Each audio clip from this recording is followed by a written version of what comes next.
Hello, my name is Kimberly Turnbull. I'm a specialist teacher with the autism team, and I'm going to be sharing with you a webinar on how to use choosing boards. Choosing boards essentially present options to a child with a series of pictures illustrating what's available. Learning to make small choices as a young child can lead to making bigger choices as an adult.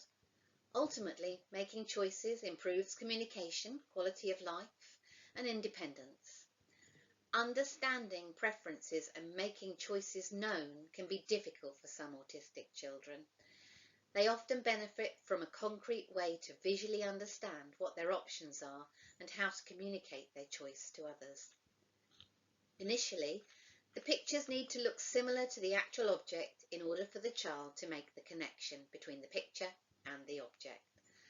Alternatively, photographs of the exact object can be taken.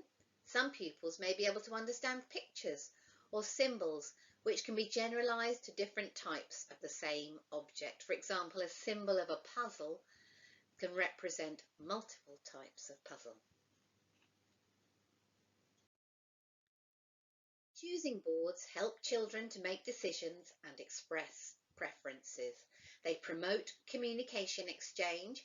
They narrow the choices down. There could be as little as 2 options at first. And they help implement structure, routine and familiarity, which could help reduce anxiety levels. Children who are at the language partner stage and the conversation partner stage are most likely to benefit from a choosing board that uses photographs, pictures or symbols. The type of visual cue depends on the child. Social partners can be encouraged to make a choice when presented with objects of reference. Choosing boards can be used whenever the child can be encouraged to make a choice. Some examples of when one might be useful include activities during playtime, food items during snack or meals, books in the book corner, sensory activities, choosing which task to do first, choosing who to work with or who to spend their time with at break, or even games to play at break. The first step is to create a set of visual cues about 5 centimetres by 5 centimetres of what's on offer and consider other choices such as food or friends to play with. Now, Communicate in Print is a useful tool for creating visual cues, but Twinkle is a good online resource. It's important that children understand what the visual cue means. So depending on the age and stage of the child, photographs or their own drawings might be preferable. Laminate the visual cues and cut a piece of Velcro, the hook side, into approximately 1 centimetre squares and adhere to the back of the visual cue.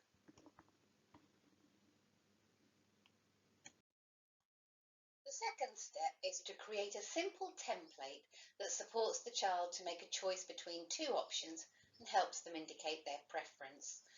This should have squares for each of the options and a square for the child's choice.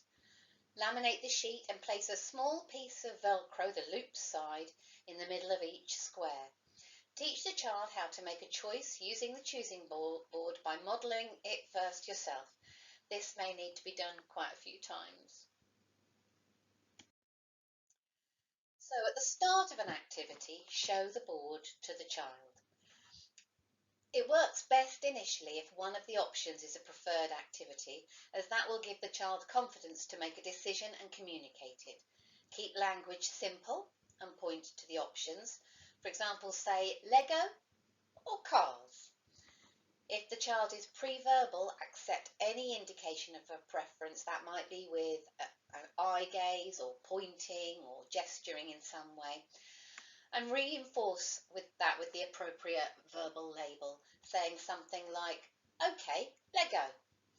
Once a choice is made, the child can remove the visual cue and place it in the square labelled I choose. When the child has finished engaging with their choice of activity, direct them back to the choosing board so they can put the visual cue away. So keep a pouch, an envelope or a box close by to store the cues. Then present them with 2 further choices. Again, capitalise on activities that are likely to be of interest to encourage engagement at first. When a child is able to choose from 2 options, increase the number of choices gradually. This can be done by creating another template to represent the number of options. And when the child is ready, create a board which has a grid on it with the number of options you ultimately want to present, using maybe an A4 or an A3 sheet of paper. The number of options will depend on the age and stage of the child. Laminate the sheet and place a small piece of Velcro in the middle of each section.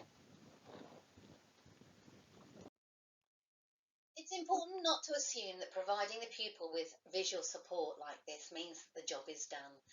Developing the ability to make a choice isn't going to happen straight away. As with learning any new skill, it's important to apply a lot of support at the beginning before slowly fading out that level of input. Once the technique is embedded, the pupil should be able to return to the choosing board to select another option independently. One of the next steps might be to use a Now Next board to communicate that choosing time is coming to an end and pre-warn the child of what's coming next. Thank you for listening.